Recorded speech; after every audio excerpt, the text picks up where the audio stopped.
दापोली विधानसभा मतदारसंघामध्ये आपल्या सर्वांच्या मदतीने आपल्याला विकासाची हंडी फोडायची असून जशी साथ आपण मला दिली तशी साथ यापुढेही आपण द्याल अशी अपेक्षा व्यक्त करताना दापोली विधानसभा मतदारसंघामध्ये विविध विकास कामे केली जाणार असल्याची ग्वाही राज्यमंत्री नामदार योगेश कदम यांनी दापोली येथे शिवसेना युवा सेना महिला आघाडी दहीहंडी उत्सवावेळी आयोजित कार्यक्रमामध्ये दिली आहे।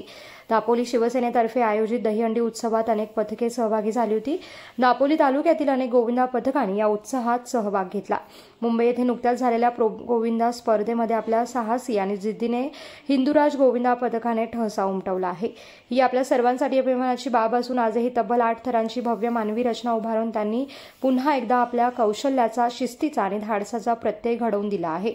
दापोलीत गोकुळ अष्टमीचा आणि गोपाळकालाचा हा उत्सव सर्वांसोबत साजरा करण्याचा खरा आनंद आज मला अनुभवता आला असल्याचं सांगत सर्व सहभागी गोविंदा पथकाने दापोलीत गोकुळ अष्टमीचा आणि गोपाळकालाचा हा उत्सव सर्वांसोबत साजरा करण्याचा खरा आनंद आज अनुभवता आला असल्याचं सांगत सर्व सहभागी गोविंदा पथकाने उत्साहाने आणि सामंजस्याने हा उत्सव पार पाडला अशी अपेक्षा योगेश कदम यांनी या ठिकाणी व्यक्त केली आहे। तर यावेळी शिवसेना युवा सेना महिला आघाडी पदाधिकारी तसंच दापोली आणि परिसरातील नागरिक या ठिकाणी मोठ्या संख्येने उपस्थित दर्शवून सोहळ्याची शोभा वाढवली आहे।